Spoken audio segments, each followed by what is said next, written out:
They called him the architect to the stars, but the truth is even more extraordinary. Picture this: a black man in the early 20th century, standing in front of a room full of white clients, many of whom refused to sit next to him. Calmly, confidently, he turned his sketchbook around and drew their dream homes upside down so they could see the vision clearly, even if they couldn't see him clearly. Welcome back to Black American Legacy, where we honor the voices, minds, and legacies that shaped this nation. Go ahead and like this video, subscribe to the channel, and turn on your notifications so you don't miss another video. Now let's step into the world of Paul Revere Williams, architect, pioneer, and the unseen hand behind some of America's most iconic buildings. Paul Revere Williams was born in Los Angeles on February 18, 1894. The son of Memphis transplants who came west to start a fruit business, Paul's early life was shattered by tragedy. His father died of tuberculosis when Paul was just 2 years old. His mother passed away shortly after. By the time he was 4, he was an orphan, separated from his brother and placed in foster care. But instead of crumbling under the weight of loss, Paul found light in the most unexpected place: art. His foster mother, C.I. Clarkson, nurtured his gift for drawing. In a Los Angeles still forming its identity, with a black population barely scratching 3,000, Paul was often the only black child in his classrooms. Still, he filled sketchbooks with dream homes and studied the languages of immigrant classmates, absorbing the cultural diversity around him. One high school counselor looked him in the eye and said, "Your own people can't afford you, and white clients won't hire you." That should have been the end of the story. But it wasn't. Instead, Williams doubled down on his dream. He studied architecture at the Los Angeles School of Art and Design, the Beaux-Arts Institute, and later earned an architectural engineering degree from USC, all while working unpaid apprenticeships and designing residential buildings as a student. By 1921, he had become the first certified African-American architect west of the Mississippi. He wasn't just skilled, he was a master strategist. He learned to adapt to the racism around him, never letting it eclipse his brilliance. When white clients were too uncomfortable to sit beside him, he drew upside down so they wouldn't have to.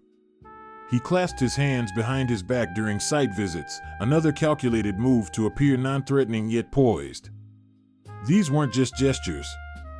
They were armor. Williams opened his own firm in 1922. By the next year, he became the first black member of the American Institute of Architects. Then came the boom, the 1920s LA explosion fueled by film, wealth, and water from the Mulholland Aqueduct. While the city swelled to over 1 million people, Paul designed everything from cozy starter homes to grand mansions in Flintridge, Hancock Park, and Windsor Square. By the 1930s, he was drawing homes for the Hollywood elite: Lucille Ball and Desi Arnaz, Frank Sinatra, Barbara Stanwyck, Cary Grant. He even designed a home for Burt Williams, one of the first black Broadway stars to perform for white audiences. But here's the twist. While he was designing palaces for the stars, restrictive covenants and Jim Crow laws meant he couldn't live in the very neighborhoods he helped build. Imagine building a mansion in Beverly Hills and being told you're not welcome there. Williams once said, "I must always live in that locality, or in another like it, because I am a Negro." His work graced the cover of magazines, but his presence was still seen as a disruption in the wrong zip code. Still, he built. And built. And built. He renovated the Beverly Hills Hotel. The cursive on the sign is his handwriting. He helped design the futuristic LAX theme building, co-created public housing like Pueblo del Rio, and brought dignity to black spaces with projects like the Golden State Mutual Life Insurance Building and the 28th Street YMCA. And then there was his dream home, built in 1952 in Lafayette Square. No more undesirable sections or exclusionary covenants. This time, he designed it for himself. It was a quiet, beautiful act of defiance. He gave back in ways that many never knew. When his firstborn son tragically died after only 1 day of life, the grief drove him to design St. Jude Children's Research Hospital pro bono, as a favor to Danny Thomas. That building still saves lives today. Williams wasn't content to sit at the drawing board. He served on the Los Angeles City Planning Commission, founded community organizations, and helped establish Broadway Federal Savings and Loan to serve black homeowners. He mentored the next generation of Black architects, including Leon Bridges, and encouraged them to use all of their brains and initiative. Throughout his 50-year career, Williams designed over 3,000 buildings. His style was flexible. He could craft French Chateau, Spanish Revival, Modernist, or Hollywood Regency with equal grace. But no matter the style, his signature was always there: sweeping staircases, grand entrances, curved lines, indoor-outdoor living, and natural light flooding into elegant spaces. He was awarded the NAACP Spingarn Medal in 1953. Became the first Black Fellow of the AIA in 1957. But it wasn't until 2017, nearly 40 years after his death, that he received the AIA Gold Medal, architecture's highest honor. That's right.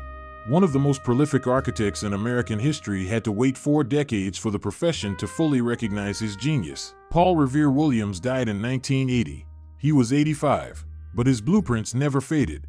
His legacy is etched in the skyline of Los Angeles, and the curves of a staircase, and the dreams of a boy who wanted to give people homes, even if he didn't always have one himself. He was a man who proved that talent, discipline, and quiet excellence could pierce through any wall, even the invisible ones built by racism. He showed us what it looks like to rise with dignity when the world says you don't belong. And now, we remember him, not just as the architect to the stars, but as a builder of hope, a quiet revolutionary, and the unseen hand that made the City of Angels beautiful. You can do more reading up on Paul Revere Williams with a book by Karen E. Hudson titled The Will and the Way, Paul R. Williams, Architect. If this story moved you, inspired you, or taught you something new, don't keep it to yourself. Like this video, share it with someone, and hit subscribe.